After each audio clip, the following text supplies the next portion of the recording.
할렐루야, 굿TV 세상을 보는 창 5세 고감을 시청하시는 시청자 여러분, 저는 아둘람 아카데미 목사 노상진입니다. 우리 좋으신 하나님께서 제 강의를 시청하시는 모든 분들께 큰 은혜 주시기를 기도합니다. 오늘은요, 지난 시간에 이어서 예수님의 마음으로 성경 읽기 4번째 시간입니다. 오늘 주제는 인명을 통해서 본 하나님의 마음입니다. 가끔 우리는 이런 생각할 때가 있어요. 너무 이분법적으로 생각하다 보니까 하나님께서 아브라함을 선택을 하시고 아브라함의 아들 중에 하나였던 이스마엘과 이삭을 대별해서 이삭을 선택을 하시고 이스마엘은 버리셨다. 야곱은 선택하시고 에서는 버리셨다. 라고 생각을 할 때가 많습니다. 그래서 때로는 막 사람들을 비판할 때 뭐라고 그래요? 너는 이스마엘 같아. 라고 하는 사람 물론 없겠지만 이 중동 사람들이 이스마엘 사람이니까, 이스마엘의 후손이니까 그렇게 나쁜 거야. 라고 말하는 경우가 꽤 있습니다. 그죠? 자, 그럼 오늘 여러분과 함께 한번 이야기를 해볼게요. 이스마엘은 과연 하나님의 버림을 받은 사람인가? 하나님은 정말 이스마엘을 버리고 당신이 선택한 그 사람만 챙기는 그런 존재인가를 좀 살펴볼까 합니다. 오늘 본문은요, 창세기 16장 1절에서 16절까지인데요. 다 읽으면 좀 시간이 많으니 저기 하니까 제가 몇 구절만 읽어드리도록 하겠습니다. 여호와의 사자가 또 그에게 이르시되 내가 내 씨를 크게 번성하여 그 수가 많아 셀 수 없게 하리라. 여호와의 사자가 또 그에게 이르시되 내가 임신하였은즉 아들을 낳으리니 그 이름을 이스마엘이라 하라. 이는 여호와께서 내 고통을 들으셨음이니라. 자, 여러분 여기 등장하는 인물이 누군지는 아실 겁니다. 하갈이라는 여자와 또 그 하갈이 임신한 상태의 뱃속에 있는 이스마엘에 대한 이야기죠.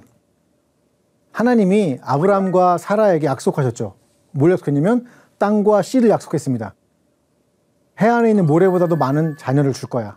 또 하늘에 있는 별보다 많은 자손을 줄 거야 라고 말씀하셨고, 네가 거할 가나안 땅에 대한 비전을 주셨습니다. 이 씨와 땅이 아브라함이 받았던, 사라가 받았던 열국의 어미가 될 거라고 했던 아주 중요한 약속인데 이게 이루어집니까? 안 이루어집니까? 안 이루어지는 거예요. 그 사라 입장에서는 얼마나 답답하겠어요. 사람들한테 하나님이 나 자손 주신다고 하셨어 이렇게 떠들고 다녔을 텐데 하나도 안 된 거예요. 얼마나 창피하겠습니까? 더군다나 여러분, 땅도 준다고 했는데 죽을 때 아브라함이 소유했던 땅은요, 막벨락을 그것도 자기 돈 주고 산 거, 이거밖에 없었어요. 하나님의 비전과 약속, 참 희한하죠. 그런데 여러분, 이때 사라가 머리에 그 당시의 관례를 떠올립니다. 그게 뭐냐면, 그래, 종에게서 아이를 낳고 그걸 나한테 입적을 시키면 그건 내 자식이 되니까 이러면 내가 창피하지도 않을 것이고 하나님의 그 뜻도 이루어지는 거지 하면서 자기 뜻대로 이제 하갈에게 아브라함과 동침하게 만들고 아이를 낳는 겁니다. 다 아시죠? 그런데 여러분 아시다시피 이 정실 부인이 된다는 게 동양권에서는 매우 중요합니다. 그리고 실제로 여러분 조선시대 기록에도 보거나 혹은 유럽의 기록 혹은 또 보면 불임했던 아내 대신에 율랑녀가 우리가 창녀라고 말하죠. 그 율랑녀가 아들을 낳아서 대를 잇고 유산도 물려받는 기록들이 역사적 사실 중에 많이 있습니다. 그러니까 이렇게 자녀를 낳아서 정실 부인이 되고자 하는 것이 하갈과 같은 사람들의 꿈이죠. 그런데 사라가 절대 지지 않았죠. 질 것 같지 않아요. 사라가 절대 질 것 같지 않습니다. 그래서 안 지고 다툼 끝에 임신한 하갈을 쫓아냈습니다. 그리고 그녀가 도착한 것이 바로 여기였습니다. 어디였냐? 7절에 보니까 여호와의 사자가 광야의 샘물 곁, 곧 술길 샘 곁에서 그를 만나. 또 이러면 또 어떤 분들은 또 술길, 그러니까 거기는 술이 있는 길 아니냐 하는데 그게 아니고 이 슈르는 성벽이라는 뜻인데 성벽이 있는 오아시스에 간 겁니다. 그러니까 여기 샘이라고 하는 것은 오아시스를 말해요. 슈르, 성벽이 있는 어떤 오아시스에 도착을 한 겁니다. 그러면 자기 신세한탄을 한 거죠. 아유, 내 팔자야. 내가 이렇게 살면 뭐해? 내가 빨리 죽어야지. 아유, 우리 애기야, 나랑 그냥 죽자. 지금 어디 갈 데도 없고 한 거예요. 이 여자가 이제 애굽 여자였기 때문에 아마 이집트, 애굽으로 가던 길에 저기에 멈췄던 것 같습니다. 그리고 그 여신이 자신의 삶을 엄청나게 한탄하고 있는 그 시간이 바로 이것입니다. 그런데 하갈을 하나님이 버리셨다면, 이스마엘을 버리셨다면, 이스마엘은 어떻게 보면 하나님이 낳은 아들이 아니잖아요. 이삭을 하나님이 얻게 하기 위해서 이스마엘은 자의적으로 아주 사라가 자기 욕심으로 만들어낸 거잖아요. 약속의 자녀가 아니에요. 그런데 하나님 이렇게 말씀하십니다. 여호와의 사자가 또 그에게 이르시되 내가 내 씨를 크게 번성하여 그 수가 많아 셀 수 없게 하리라. 여러분, 내 자손이 많아서 셀 수 없게 하리라. 이거 누구하고 약속이 똑같아요? 아브라함에게 줬던 약속하고 똑같죠. 사라에게 줬던 약속하고 똑같죠. 그 약속을 똑같이 지금 누구한테 해주는 거예요? 하갈에게 해주는 겁니다. 지금 임신해서 소방 맞고 도망가는 그 여인에게 하나님이 해주시는 거예요. 그러면서 11절에 뭐라고 하냐면 이렇게 나옵니다. 여호와의 사자가 또 그에게 이르시되 내가 임신하였은즉 아들을 낳으리니 그 이름을 이스마엘이라 하라. 이는 여호와께서 내 고통을 들으셨음이니라 라고 합니다. 여러분, 이 이스마엘의 이 샤마는 듣다라는 거예요. 여러분 잘 아시는 순종하다 할 때 그 쉐마랑 비슷한 거예요. 똑같은 거예요. 똑같은 어근인데 하나님이 샤마흐 들었다 이런 뜻이에요. 하나님이 들으셨어요. 누구를요? 하갈의 고통소리, 그리고 하갈 뱃속에 있는 그 어린 아이의, 아직 태어나지도 않은 그 아이의 고통을 들은 거예요. 하갈이 우니까 그 아이도 같이 울었을 거 아닙니까? 그 고통을 하나님이 외면하지 않으시고 얘기하시는 겁니다. 내가 내 씨를 번성하게 할 거야. 내가 너의 고통을 들었어. 그러니 그 아이의 이름을 이스마엘이라고 하고 돌아가면 이제 하나님이 그 고통을 들었다는 걸 아브라함과 사라에게 얘기를 하고 그렇게 살도록 만들어 가시는 겁니다. 여러분, 하갈은요, 이걸 뭐라고 표현하냐면 살피시는 하나님이라고 불렀습니다. 자기 뱃속에 있는 이 이스마엘을 통해서 고통을 들으신 그 하나님을 하나님은 저를 살피시는 하나님입니다. 라고 하면서 그 자신이 만난 하나님에 대해서 이야기를 한 것이 바로 이 본문입니다. 여러분, 여기 어디에 이스마엘을 나쁘게 표현하는 게 있습니까? 없죠. 이스마엘이 잘못 태어났습니까? 네, 인간의 욕심에 태어날 수 있지만 하나님은 이스마엘을 버리지 않으시는 그런 따뜻한 마음을 가지고 계신 분이에요. 근데 우리는 교회 안에서 그냥 어떻게 보면 막 싸워서 누군가를 죽이려고 하고 쟤는 하나님의 사람이 아니야. 그리고 우리는 알고 기고 너는 가라지야 이러면서 싸우는 걸 제가 본 적이 있어요. 아니 여러분, 무슨 알고 가라지는 누가 결정합니까? 예, 너무 기가 막힌 일들이 벌어지고 있어요. 그런데 그 고통 속에 있는 그 하갈에게 나타나신 이 이스마엘의 하나님, 이게 저는 여러분의 하나님이 되기를 축복합니다. 자, 그러면 이 하나님이 약속했던 그 약속이 지켜졌냐? 창세기 25장 1절에 보면 이런 얘기가 등장합니다. 아브라함이 후처를 맞이하였으니 그 이름은 구두라라.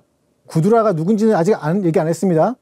2절에서 4절에 보니까 구두라를 통해서 낳은, 아브라함이 구두라를 통해서, 이삭이 아니라 구두라를 통해서 낳은 자녀의 얘기가 나오는데 시므란, 욕산, 무단, 미디안, 이스박, 수아, 그리고 또 그 욕산이라는 자식은 스바와 드단은 아수르 족속과 루드시 족속과 뭐 쭉 나요.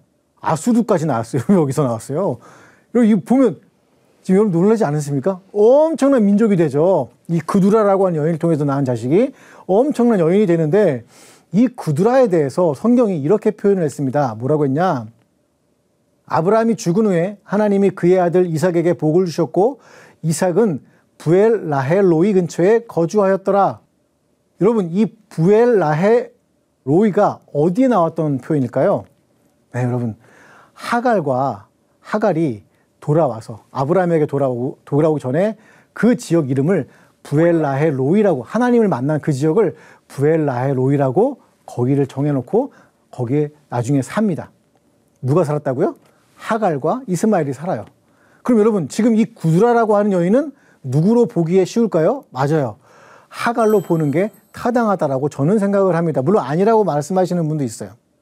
여러분, 이 구두라라는 여인이 만약에 하갈이라고 한다면 지금 이 자손들, 아수르 족속도 거기서 태어나오고 미디안도 태어나오고 어마무시한 거대한 민족들이, 창대한 민족들이 이스마엘을 통해서 태어났다는 것을 알 수가 있죠.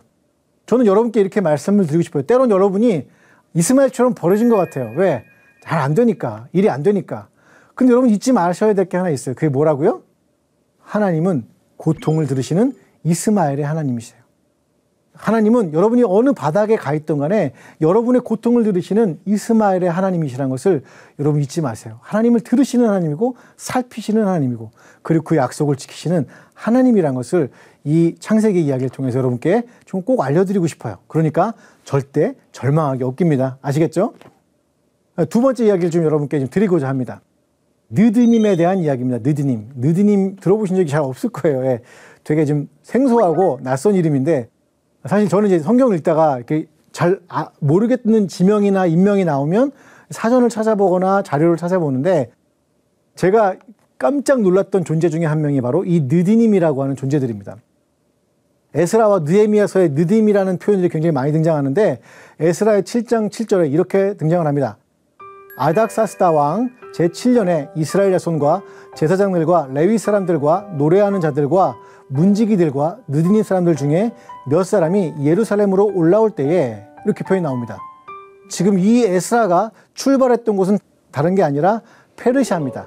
페르시아는 당대 최대 강대국이에요. 제일 잘 사는 곳이에요. 제일 멋진 곳이에요. 그런데 지금 예루살렘 상황은 어때요? 성벽도 무너져 있고 성전도 제대로 돼 있지 않고 치안도 엉망이고 경제도 엉망이고. 그럼 여러분한테 물어볼게요.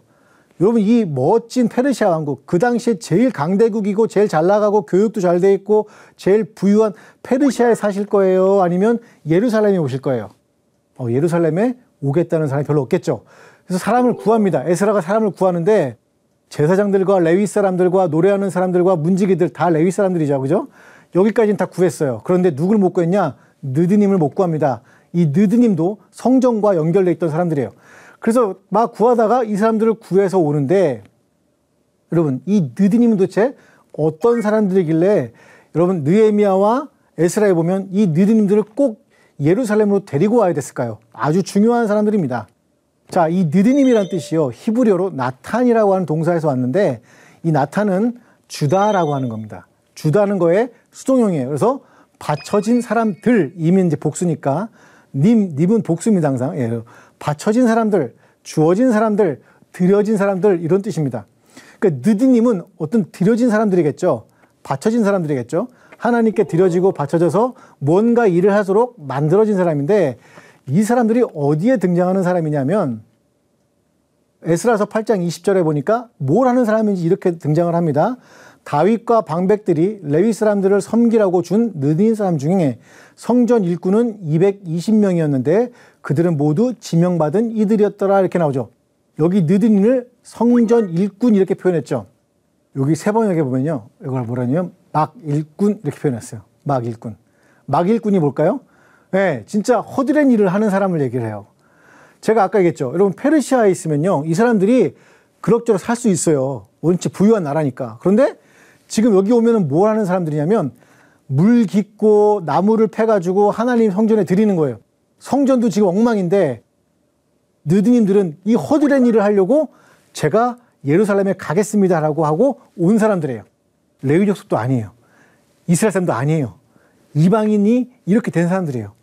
그리고 과연 이 사람들은 왜 페르시아에서 그 좋은 페르시아 내비두고 지금 엉망인 이 예루살렘까지 따라왔을까요? 그리고 와가지고 하는 일이 뭐라고요? 물 깃고 나무 패고 허드렛 일하고 야 뭐 좀 갖고 와 그러면 갖고 와야 되고 이런 일 하는 사람으로 자원을 하고 여기까지 오게 되었을까요? 여러분 이 사람들의 정체는요 여호수아에 등장을 합니다. 여호수아서 9장 27절에 보니까 이런 이야기가 등장을 하죠. 그날에 여호수아가 그들을 야훼께서 택하신 곳에서 회중을 위하여 야훼의 제단을 위하여 나무를 패며 물 깃는 자들로 삼았더니 오늘까지 이르니라. 여기 나오는 그 사람들, 이 물 깃고 나무 패는 이 허드렛이라는 사람들이 느드님의 조상, 즉 기브온 족속입니다.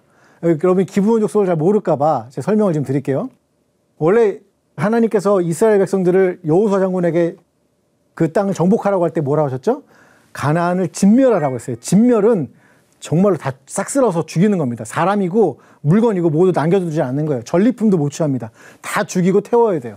그런데 어느 날 한 족속이 옵니다. 한 족속이 와서 우리는 먼 나라에서 왔어요. 떡을 보세요. 근데 떡이 딱딱하게 굳은 거예요. 그러니까 먼 나라에서 왔나 보다. 그래서 왜 왔어요? 그랬더니 여호수아 장군 얘기를 듣고 하나님의 이야기를 들어서 내가 당신들과 화평조약을 맺으려고 왔습니다. 평화조약을 맺으려고 왔습니다. 사인하시죠. 딱 하면서 내놓은 거예요. 그러니까 여호수아가 어떻게 하지? 먼 나라에서 왔다니까 이렇게 가나안 족속이 아니니까 그래 사인하자고 사인을 한 거죠. 사인을 하고 다음날 보니까 얘들이 누구예요? 가나안 족속입니다. 가나안 족속이라서 하나님께 묻죠. 하나님 이것들을 죽여야 돼요? 살려야 돼요? 그랬더니 하나님이 너희가 조약을 맺은 거니까 살려줘라 하면서 이 장면이 나온 겁니다. 물을 깃는 자들과 나무를 패는 하나님의 성전에서 일하는 사람들로 삼아라 했던 사람들이 바로 기브온 족속입니다. 근데 이 소식을 들은 다른 가나안 족속들이 어떻게 됐어요? 열이 받은 거예요.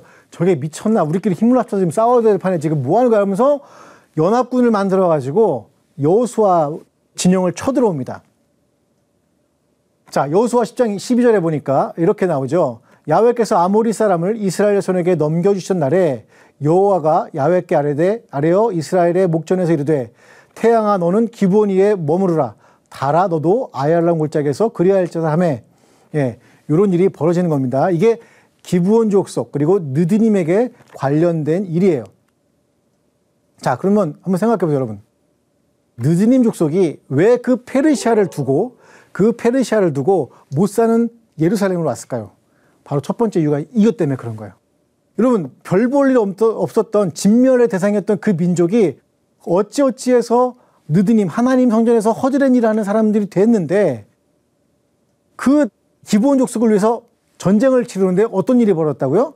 여러분, 태양이 머무르는 일이 벌어집니다.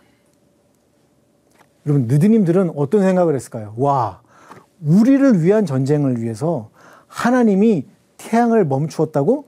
이 일을 어떻게 했을까요? 자기 자손들에게 계속 전했을 거예요. 자기 후손들에게 계속 전했을 거예요.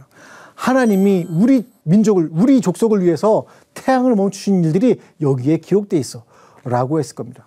또 이뿐이 아닙니다. 사무엘하 21장에 보니까 이런 일도 벌어집니다. 사무엘하 21장 1절에 보니까 다윗의 시대에 해를 거듭하여 3년 기근이 있으므로 다윗이 야훼 앞에 간구하매 야훼께서 이르시되 이는 사울과 피를 흘린 그의 집으로 말미암이니 그가 기브온 사람을 죽였음이니라 하시니라. 이게 어떤 일이 벌어진 거냐면 다윗이 왕이 됐는데 3년 동안 기근이 있는 거예요. 여러분, 이렇게 되면 누가 잘못이에요? 그 당시는 왕이 잘못 있는 거예요. 하나님께 잘못 보였기 때문에 이런 거니까 왕을 죽이려고 했을 겁니다. 그래서 다윗이 하나님께 간구합니다. 하나님, 도대체 이 일이 왜 그렇습니까? 그랬더니 하나님이 뭐라고 답하시냐면, 사울 왕 때 옛날에 내가 가나안 족속을 진멸하라고 했던 그거를 잘못 오해해가지고 이미 이 느드님으로 일하고 있는 이 사람들을 어떻게 합니까? 진멸해야 돼라고 하면서 죽여가지고 그 사람들을 아주 전멸시키듯이 죽여버립니다. 하나님이 이걸 너무 가슴 아프게 생각하신 거예요. 그래서 다윗 시대 때 3년의 기근을 줌으로써 그걸 정화하게 하신 거죠. 그리고 말씀하신 겁니다. 그들, 사울의 그 일을 했던 그 사람들을 처단을 해야 돼. 그래갖고 여러분, 사울의 가족들을 목을 이게 나무에다 매달아가지고 죽이는 그런 일이 벌어집니다. 여러분, 이게 얼마나 엄청난 일입니까? 지금 얘들은 이스라엘 사람들 원래 아니었어요. 그런데 느디님이 되고 하나님의 성전에서 일하는 그 모습을 보면서 하나님이 대신 복수해줬던 장면이 바로 사무엘하 21장에 등장하더라는 겁니다. 뿐만 아니라 하나 더 나오는데 열왕기상 3장 4절에서 5절에 보니까 아주 유명한 왕이 등장합니다. 솔로몬 왕이죠. 이에 왕이 제사하러 기브온으로 가니 거기는 산당이 큼이라. 솔로몬이 그 제단에 1000번제를 드렸더니 기브온에서 밤에 야훼께서 솔로몬의 꿈에 나타나시니라. 하나님이 이르시되 내가 내게 무엇을 줄고 너는 구하라. 이렇게 말씀하시죠. 여러분 잘 보세요. 이 기브온에 뭐가 섰어요? 산당이 섰습니다. 당시는 성전이 없었기 때문에 성전이 없었고 성막이 이제 있었겠죠. 그런데 산당이라고 하면 하나님께 제사를 드릴 수 있는 어떤 장소였겠죠. 근데 그게 어디에 있어요? 예루살렘이 아니라 어디에 있었다고요? 네, 기브온에 있었어요. 기브온에. 그 느디님의 땅에 하나님의 성전과 맞먹는 그런 큰 산당이 있고 거기에 솔로몬 왕이 가서 하나님을 만나는 일이 벌어졌던 곳이 바로 기브온 땅이었습니다. 여러분, 느디님들은, 이 기브온 족속들은 어떤 생각이었을까요? 하나님이 우리를 얼마나 사랑하시는지를 알고 있었을 것 같아요. 그래서 그들은 자신들이 살던 땅이었던 페르시아를 떠나서 어디까지 갔을까요? 가면은 허드렛 일을 해야 되는 거 뻔히 아는데, 가면 경제적으로 어려질 거 뻔히 아는데 그 하나님에 대한 이야기를 기억하고 그들을 따라왔던 거죠. 진멸의 대상자가 하나님의 성전을 위한 존재가 되고 사랑받는 자가 되는 것은 성령의 사역의 시작이고 완성입니다.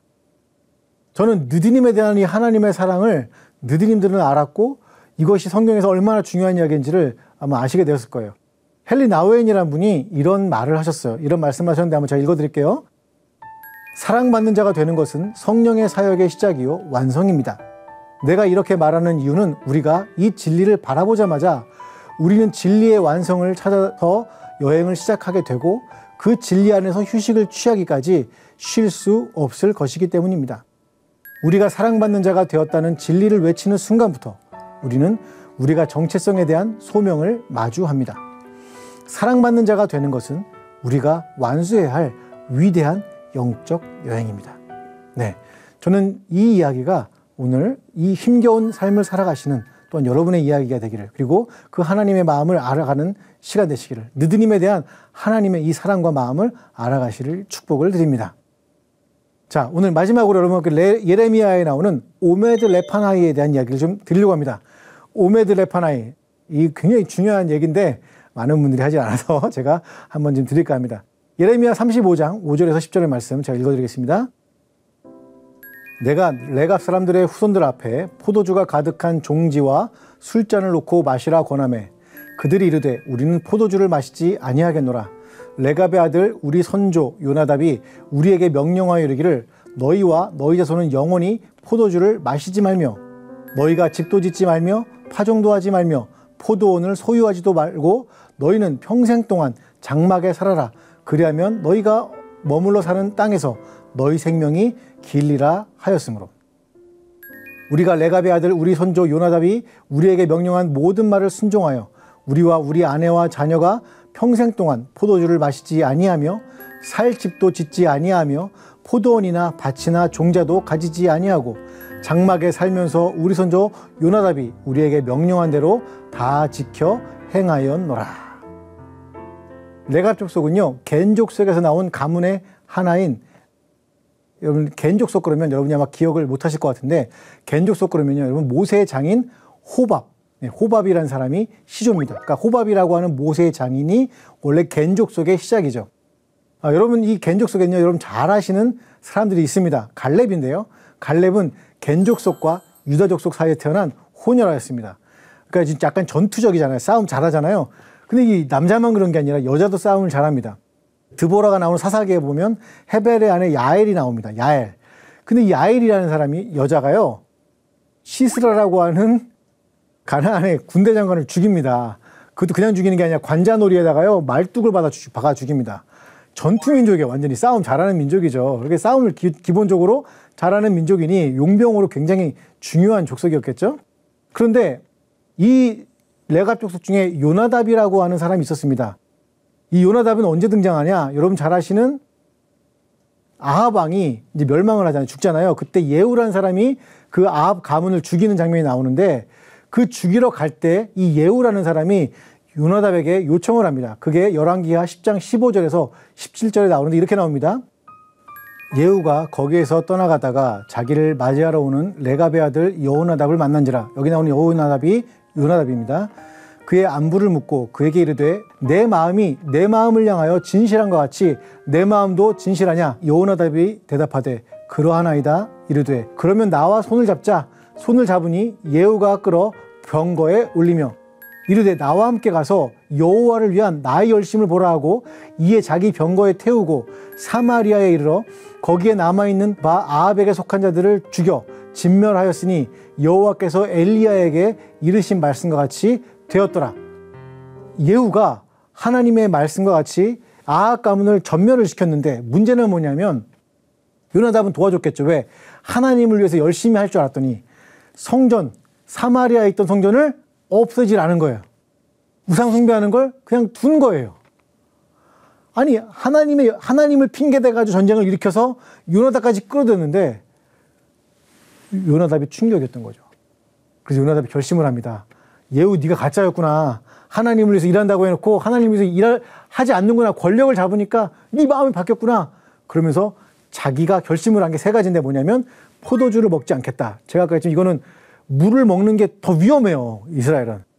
지금은 안 그렇겠지만. 그런데 포도주를 안 먹겠다. 두 번째, 집을 짓지 말라고 그럽니다. 그럼 어떻게 해야 돼요? 텐트에서 사는 거예요. 세 번째, 농사를 짓지 말래요. 농경문에 농사 짓지 말라는 건 떠돌아다니는 얘기잖아요.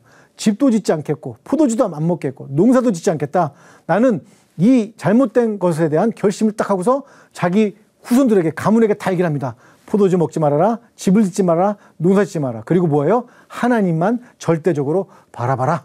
이랬던 겁니다. 그 족속이 무슨 족속이라고요? 레갑 족속이에요. 그런데 오늘 이제 본문으로 돌아오면 이게 이제 레갑 족속인 건 아시겠죠? 그 조상이 요나답인 거 아시겠고, 오늘 본문은 어떤 배경이냐면 시드기야 왕과 고관 대적들이 성전에서 약속을 합니다. 무슨 약속을 하냐면 우리가 율법을 지키겠습니다 했는데 그 율법이 뭐였냐면 자기 동족 노예들을 풀어주는 거였어요. 그래서 풀어줍니다. 왜냐면 지금 막 바벨론이 쳐들어와서 나라는 망할 것 같죠. 그러니까 우리 잘못이 뭐야? 율법을 안 지킨 거야? 하나님 뜻대로 안 산 거야? 그래? 그럼 어떻게 지켜야 돼? 이렇게 물어보다가 결국은 그러면 하나님 뜻대로 우리가 우리 동족의 노예를 삼았던 것들을 다 해방시켜주자 하고 해방을 시켜줬는데 이게 됐을까요? 안 됐을까요? 안 된 거예요. 왜? 노예를 해방시켜주니까 누가 일해요? 아무도 일 안 하잖아요. 그러니까 난리가 난 거예요. 자기들 위해서만 일하니까 다시 잡아들여가지고 다시 노예로 만들어버립니다. 그러니까 하나님이 화가 머리끝까지 난 거예요. 이것들이 성전 앞에서 약속까지 해놓고서 못할 것만 약속을 하지 말 것이지. 화가 난 거예요. 그러면서 하나님이 예레미야를 통해서 보여주십니다. 레갑 족속에게 포도잔만 먹여봐. 이 레갑 족속에게 포도잔 한 잔 먹여보면서 한번 이야기 걸어봐 라고 했던 게 오늘 본문입니다. 그랬더니 레갑 족속이 먹어요 안 먹어요? 안 먹는 겁니다. 우리는요 포도주도 안 먹고요 집도 안 짓고요 우리는요 농사도 지으면 안 돼요. 절대 그거 하지 말라고 했고 하나님에 대한 이 결심을 끝까지 지켜나가라고 우리 요나답이 얘기를 했습니다. 지금 몇백 년이 흘렀는데 예? 그럼 또 그렇게 하고 있는 거예요. 그때 하나님께서 약속을 해주셨습니다. 그럼 무슨 약속을 해줬냐? 이들은 오마드 레파나이, 즉 하나님 앞에 설 자들이다 이렇게 표현을 해요. 이 하나님 앞에 설 자들 오마드 레파나이, 이건 제사장을 의미합니다. 여러분 요나답은요 겐족속이기 때문에 이방 족속입니다. 그들은 주류도 아니었습니다. 우리는 주류만 축복을 받는다고 생각하지만 여러분에게 만약에 그런 약속을 했다고 생각해 보세요. 하나님 앞에 설 사람들이 될 거야.